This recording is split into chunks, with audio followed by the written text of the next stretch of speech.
Hello and welcome ulit sa aking kusina. Gagawa tayo ngayon ng zucchini or courgette lasagna.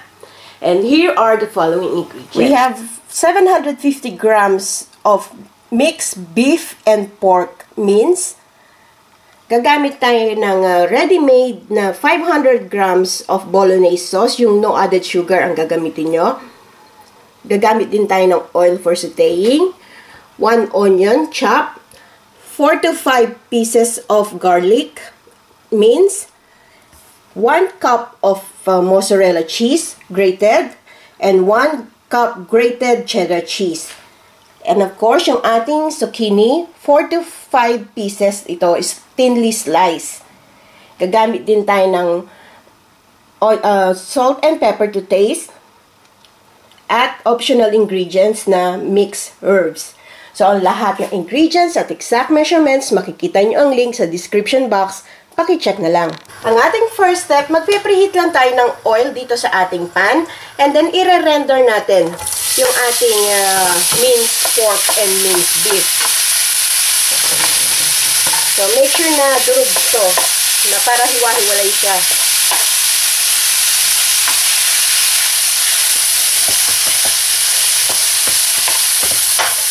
Pag ganitong brown na wala na kayo nakikitang pula na meat, so pwede na natin ilagay yung garlic at yung ating onion. Haluin lang natin. Then, continue lang natin yung pagigisa hanggang sa maging golden brown na to. Maluto na yung ating giniling. At saka yung ating, lumambot na yung ating sibuyas. Ayan, nagmamantika na yung ating giniling. Pwede na ito. Pwede na natin ilagay yung ating bolognese sauce.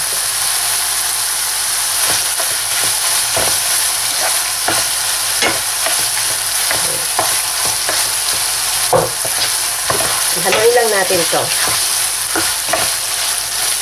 Sisimutin ko lang yung nasa bote. Lalagyan ko ng konting water. Ayan. Yung butter, nilagyan ko lang ng water.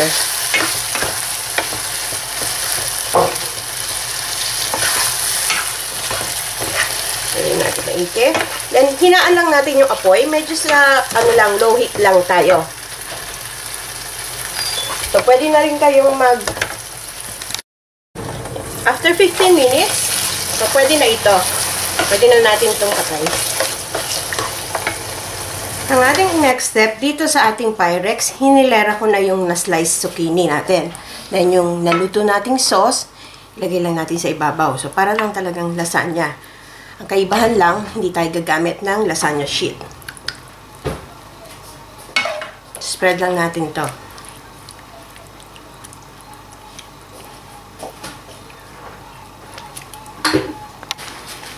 Then, budburan lang natin ng grated cheese. Maraming cheese, mas masarap.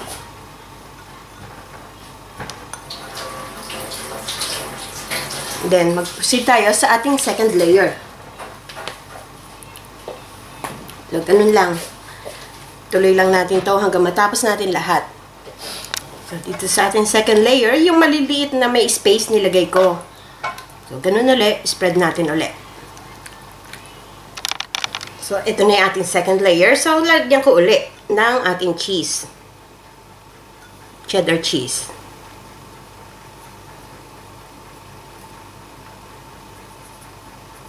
Okay. And then, lastly, yung ating mozzarella cheese on top. So, maraming cheese, mas masarap.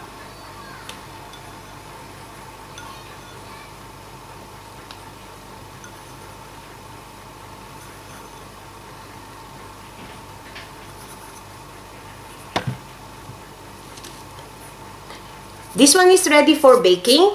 Nakapag-preheat na tayo ng oven sa 350 degrees Fahrenheit or 170 degrees Celsius.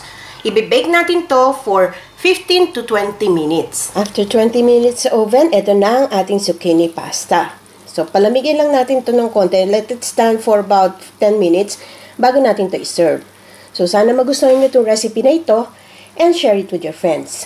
Hanggang sa susunod kong video, magkita-kita ulit tayo. Salamat! Bye!